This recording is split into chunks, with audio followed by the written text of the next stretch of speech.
अस्सलाम वालेकुम, मैं हूं ईसा नकवी। पहले आप जरा सुन लें राजनाथ सिंह ने क्या कहा, फिर मैं आता हूं कि चाइना ने एन उस वक्त जो डिप्लोमेटिक मूव शुरू की है वो हमें कौन सा मंजरनामा बनता हुआ दिखाई दे रही है। पहले जरा सुने राजनाथ सिंह ने क्या कहा है। आज श्रीनगर की धरती से मैं पूरी दुनिया के सामने यह सवाल उठाना चाहता हूं कि क्या ऐसे गैर जिम्मेदार और रोग नेशन के हाथों में परमाणु हथियार सुरक्षित हैं। मैं दुनिया के सामने यह सवाल खड़ा करना चाहता हूं। मैं मानता हूं कि पाकिस्तान के एटमी हथियारों को IAEA international atomic energy agency की निगरानी में लिया जाना चाहिए।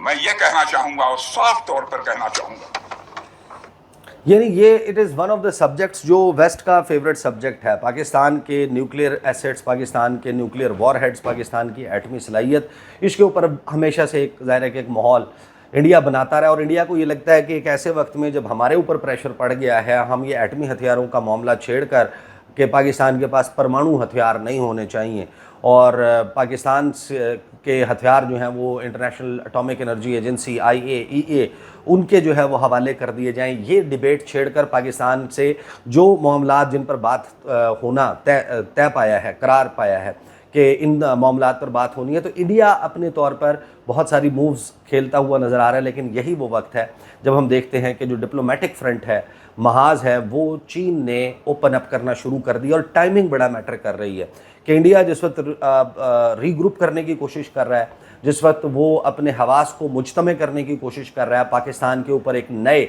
सफारती या किसी और जहत के हमले की, तो वो जो अंदाजे थे ना बहुत सारे लोगों के कि नहीं जनाब, चाइना का क्या जो है वो इसमें है, चाइना जो है उसकी टेक्नोलॉजी किस तरीके से इस्तेमाल हुई, उसको कितना बड़ा बूस्ट मिला, उसके भी खैर कुछ एस्पेक्ट्स हैं जिन पर मैं बात करूंगा। लेकिन एन इसी वक्त अरुणाचल प्रदेश, अच्छा देखें, जो चाइना और इंडिया है ना, इनके दरमियान एक बहुत तवील बॉर्डर है और उसमें इवन दो ममालिक भी फॉल करते हैं। एक तरफ नेपाल दरमियान में आ जाता है, फिर आगे जो है वो भूटान आ जाता है।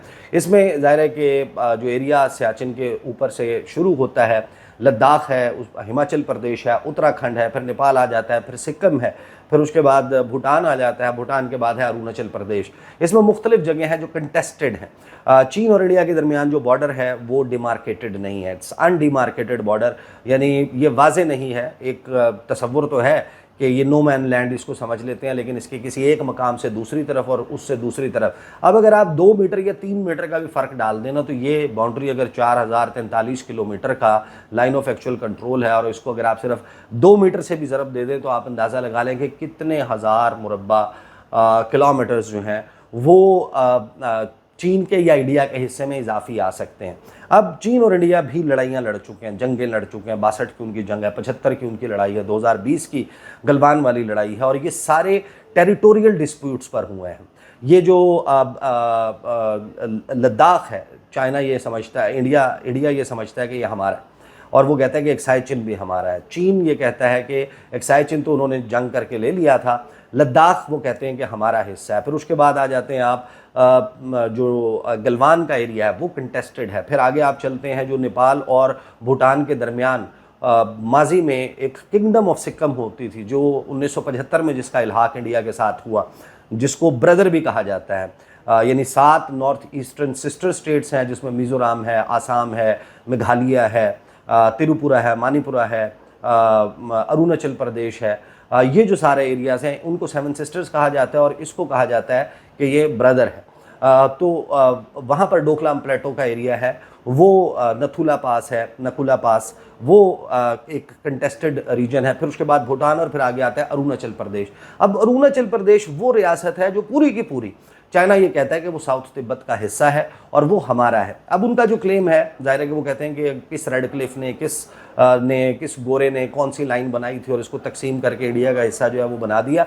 हम इस चीज़ को नहीं मानते। उन लोगों की ज़बान, उन लोगों के फीचर्स और माजी वो सारा तिब्बत का है। वहाँ पर दुनिया में जो सेकंड बिगेस्ट बुद्धिस्ट मॉनेस्ट्री है तवांग में, वो इंडिया के ज़ेर इंतज़ाम इलाके में मौजूद है, तो वो हमारा हिस्सा है। अब एन उस वक्त जब एक डिप्लोमेटिक फ्रंट पाकिस्तान और इंडिया के दरमियान खुला हुआ है और इंडिया अपनी मूव्स वहाँ पर करता हुआ नज़र आता है। चीन की फॉरेन मिनिस्ट्री की तरफ से एक बयान आता है। पहले मैं आपको ज़रा सुनवाता हूँ जो विक्टर बाओ ने गुफ्तगू की है पाकिस्तान और चीन के ताबून के हवाले से, फिर हम आते हैं जो रिसेंट मूव की गई है चाइना की तरफ से, ये आने वाले दिनों में किस तरीके से प्ले आउट कर सकती है।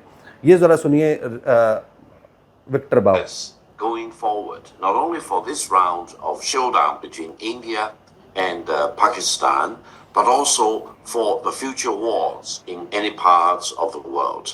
My personal observation is that I'm so happy that China has demonstrated it is fully committed to helping Pakistan to defend its legitimate interests in terms of sovereignty and territorial integrity. And China and Pakistan have proven through this round of fierce air show that we are true brothers and sisters, and no one should ever second guess China's commitment to helping Pakistan to defend its sovereignty and territorial integrity. Talking of Pakistan, तो दूसरा अंदाज़ा लगाने की ज़रूरत नहीं है, सिर्फ China और इंडिया और पाकिस्तान के दरमियान नहीं, दुनिया भर में कहीं कोई कॉन्फ्लिक्ट होगी जहां पर चीन जो है वो पाकिस्तान की टेरिटोरियल इंटेग्रिटी के लिए साथ खड़ा हुआ नज़र आएगा। ये है अंडरस्टैंडिंग डॉक्टर विक्टर बाओ की बाकी लोगों की चीन और पाकिस्तान के ताल्लुकात के हवाले से। और फिर चीन की जो फॉरेन मिनिस्ट्री है वो रीनेमिंग एक मरतबा फिर से करना शुरू करती है। जो एरिया है ज़ेंगनान, जो अरुणाचल प्रदेश है, उसका नाम चीन की तरफ से रखा, वो उस एरिया को कहते ही ज़ेंगनान है। और वहाँ पर मुख्तलिफ जो इलाके हैं, शहर हैं, उनके चाइनीज़ यानी मैंडरीन लैंग्वेज में वो नाम पहले भी दे चुके हैं, लेकिन दोबारा से एक मरतबा ये काम करना शुरू किया जाता है। उसके ऊपर रॉयटर्स ने और बाकी लोगों ने जो ये जो एक एक्सचेंज हुआ है इंडिया और चाइना के दरमियान, इसके ऊपर जो लिखा है, इस पर आने से पहले देखें, जो उसको अंडरस्टैंड करें। जो चिकन स्नैक की हम बात करते हैं, एक बहुत ही दुश्वार गुजार एरिया में इंडिया का जो राब्ता है अपनी नॉर्थ ईस्टर्न स्टेट्स के साथ, 7 रियासतों के साथ और फिर सिक्किम के साथ, इन तमाम के साथ, वो एक छोटे से रास्ते से, दुश्वार गुजार रास्ते से, तकरीबन आप यूँ समझें कि उसका जो सबसे शॉर्टेस्ट पॉइंट आता है वो 20 से 22 किलोमीटर का है। एक तरफ उसमें बांग्लादेश है, दूसरी तरफ नेपाल है, और अब बांग्लादेश में एक एयरफील्ड की बात हो रही है कि वो चीन जो है वो कंस्ट्रक्ट कर रहा है। तो ये 20-22 किलोमीटर अगर यहाँ पर बम्बार्डमेंट के ज़रिए या एक एक्टिव कॉन्फ्लिक्ट शुरू होती है, जिस तरह अभी पाकिस्तान और इंडिया के दरमियान हुई, तो 2-4 मिसाइल या इस किस्म का कोई अटैक होता है तो सिलीगुड़ी कॉरिडोर से गुजरने वाली सड़कें, उधर से गुजरने वाली ट्रेन्स, वो रास्ता जो है वो बंद हो जाता है। तो इंडिया कट ऑफ हो जाता है अपनी तमाम जो ईस्टर्न स्टेट्स हैं उनके साथ। तो आप अंदाज़ा लगाइए कि कितनी बड़ी मुश्किल जो है वो खड़ी हो सकती है इंडिया के लिए। वो इंडिया जो वेस्ट की ईमा पर, अमेरिका की ईमा पर, इंडो पैसिफिक रीजन, जिसको एशिया पैसिफिक को वो इंडो पैसिफिक रीजन करार देते हैं, वहाँ पर स्ट्रेट ऑफ मलाका, एक तंग आबी रास्ता जिसको चाइना के लिए एक बड़ा ही इम्पॉर्टेंट ट्रेड रूट, समंदरी रास्ता जो है वो करार दिया जाता है। चाइनाज़ डायलेमा भी इसको कहा जाता है।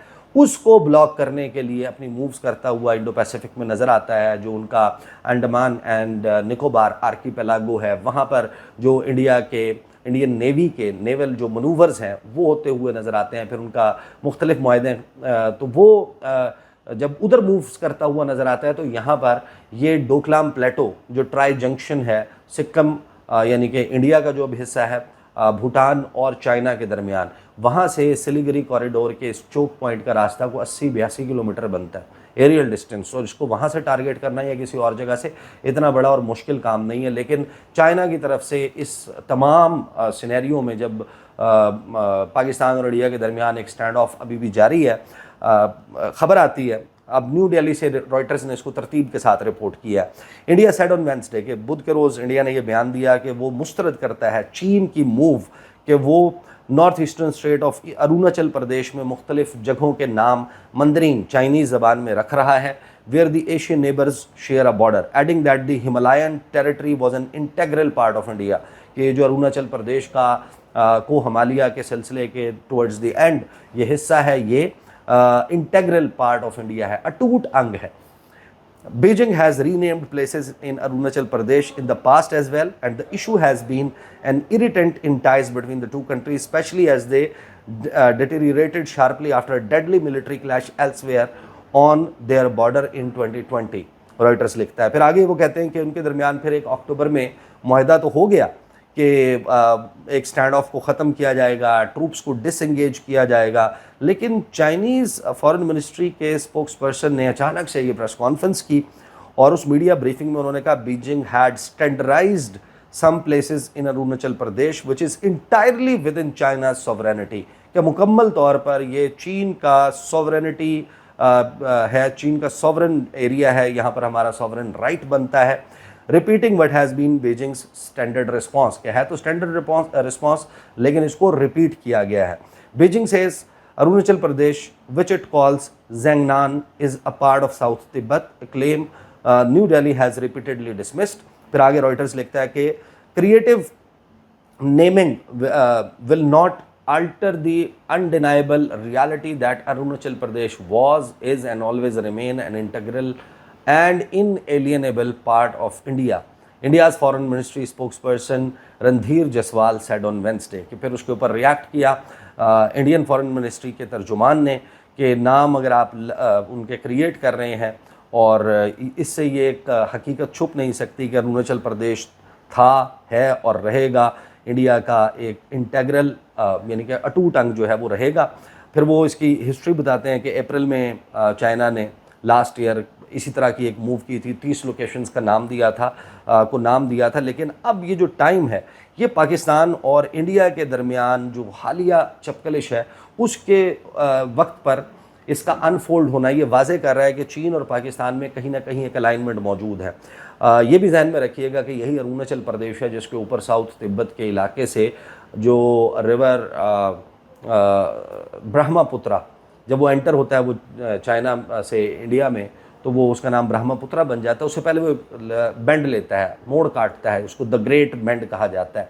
तो ये बातें भी चल रही थी कि इंडस वाटर ट्रीटी को इन अबेंस डालकर अगर इंडिया पाकिस्तान का पानी रोकने की कोशिश करता है तो चीन जो है उसको एक वो शायद पाकिस्तान के लिए ना करे लेकिन उसको एक जो है वो जवाब मिल जाएगा कि ठीक है, अगर डाउनस्ट्रीम या लोअर राइपेरियन के लोगों का कोई राइट नहीं है, अगर इंडिया ये वायलेट कर सकता है, पाकिस्तान के साथ ये सब कुछ कर सकता है, तो हम भी एज अपर राइपेरियन हम भी ये काम कर सकते हैं। और हमारे इलाके से जाने वाला जो दरिया है जो कैलाश मानसरोवर से निकलकर 4000 किलोमीटर ट्रैवल करता हुआ जो ज़ेंगबो रिवर है वो यारलंग ज़ेंगबो, जब इसका नाम ब्रह्मपुत्रा का जब ये चीन में बहता है, तिब्बत में बहता है तो इसका नाम यारलंग ज़ेंगबो है। इस पर मैं बड़ी तफसीली वीडियोस कर चुका हूँ, लेकिन अब ये सारी चीज़ें जो हैं उन पोटेंशियल उनमें आ गया है कि ये बात को एस्केलेट होती हुई नज़र आएंगी। और बिलाशुबा 4 दिन की इस लड़ाई ने एक ऐसा इंट्रिकेट, ऐसा कम्प्लेक्स और ऐसा पेचीदा सफारती चेस बोर्ड खोल दिया है